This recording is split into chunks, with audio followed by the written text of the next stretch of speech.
CUT special series में एक बार फिर से आपका स्वागत है। इस एपिसोड में हम उन प्रश्नों को देखेंगे जो आपके परीक्षा के लिहाज से बेहद महत्वपूर्ण साबित हो सकते हैं। तो चलिए शुरुआत करते हैं। इस वर्ष EIUs के लिवेबिलिटी इंडेक्स में किस शहर में सबसे बड़ी गिरावट आई है? A. Toronto, B. Vienna,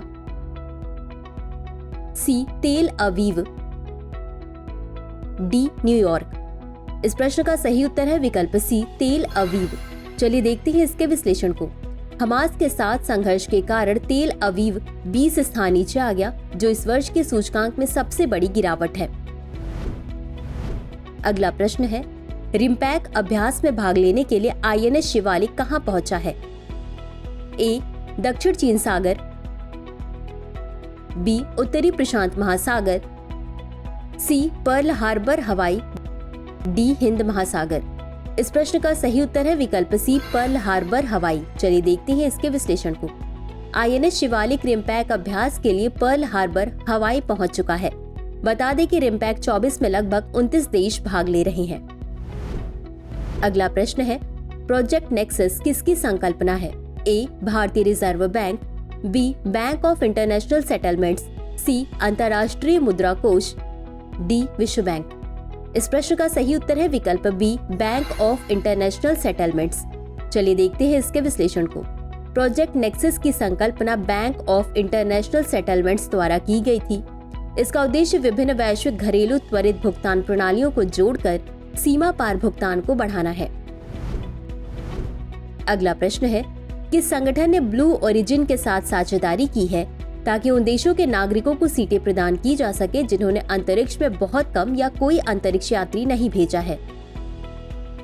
A. NASA, B. अंतरिक्ष अन्वेषण और अनुसंधान एजेंसी, C. यूरोपीय अंतरिक्ष एजेंसी, D. भारतीय अंतरिक्ष अनुसंधान संगठन। इस प्रश्न का सही उत्तर है विकल्प B. अंतरिक्ष अन्वेषण और अनुसंधान एजेंसी।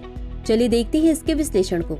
अंतरिक्ष अन्वेषण एवं अनुसंधान एजेंसी तथा ब्लू ओरिजिन ने भारत को अपने मानव अंतरिक्ष उड़ान कार्यक्रम में साझेदार राष्ट्र के रूप में घोषित किया है।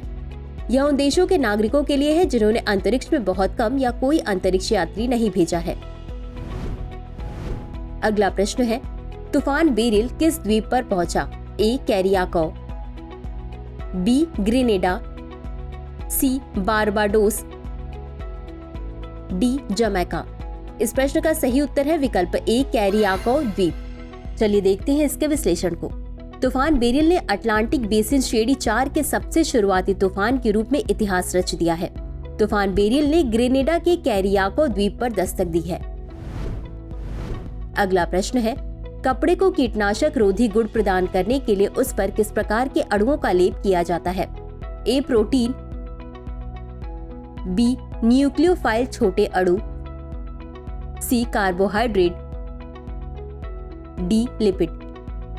इस प्रश्न का सही उत्तर है विकल्प B. न्यूक्लियोफाइल छोटे अणु। चलिए देखते हैं इसके विश्लेषण को। हाल ही में शोधकर्ताओं ने एक कीटनाशक रोधी कपड़ा विकसित किया है जो आर्गोनोफॉस्फेट आधारित कीटनाशकों को प्रभावी रूप से बेअसर करता है। यह कपड़ा न्यूक्लियोफाइल छोटे अणुओं से लेपित है।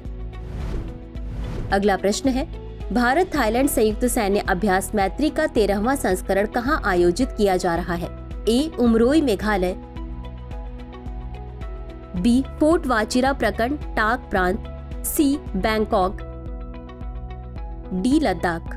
इस प्रश्न का सही उत्तर है विकल्प B. फोर्ट वाचिरा प्रखंड टाक प्रांत। चलिए देखते हैं इसके विश्लेषण को। यह अभ्यास थाईलैंड के टाक प्रांत के फोर्ट वाचिरा प्रांत में आयोजित किया जाएगा। अगला प्रश्न है, एपिलेप्सी के संभावित कारण क्या हैं? A. आनुवंशिक कारक, B. सिर में चोट, C. मस्तिष्क ट्यूमर, D. उपरोक्त सभी। इस प्रश्न का सही उत्तर है विकल्प D. उपरोक्त सभी। चलिए देखते हैं इसके विश्लेषण को। एपिलेप्सी के संभावित कारणों में सिर में चोट, मस्तिष्क ट्यूमर, मेनिंजाइटिस जैसे संक्रमण और आनुवंशिक कारक शामिल हैं। अगला प्रश्न है, ग्लोबल इंडिया AI शिखर सम्मेलन 2024 कहां आयोजित किया गया? A. मुंबई, B. नई दिल्ली, C. बेंगलुरु, डी चेन्नई। इस प्रश्न का सही उत्तर है विकल्प बी नई दिल्ली। चलिए देखते हैं इसके विश्लेषण को। हाल ही में इलेक्ट्रॉनिक्स और सूचना प्रौद्योगिकी मंत्रालय ने नई दिल्ली में ग्लोबल इंडिया एआई शिखर सम्मेलन 2024 का आयोजन किया। इस शिखर सम्मेलन का उद्देश्य कृत्रिम बुद्धिमत्ता से संबंधित विभिन्न मुद्दों पर चर्चा करना है। अगला प्रश्न है, हाल ही में मौसम से संबंधित किस मुद्दे ने बेंगलुरु में उन्नत पूर्वानुमान प्रणालियों की आवश्यकता को उजागर किया है?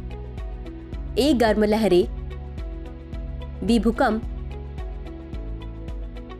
सी सूखा,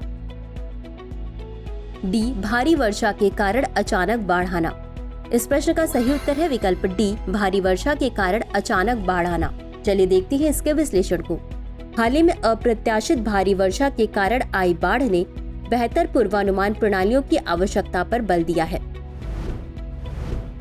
तो चलिए अंत में देखते हैं आज के अभ्यास प्रश्न को। भारतीय वायुसेना द्वारा हथियार प्रणाली स्कूल का उद्घाटन कब किया गया? ए 2020, बी 2021, सी 2022, डी 2023। इस प्रश्न का उत्तर कमेंट बॉक्स में जरूर दें। आज के लिए बस इतना ही। धन्यवाद।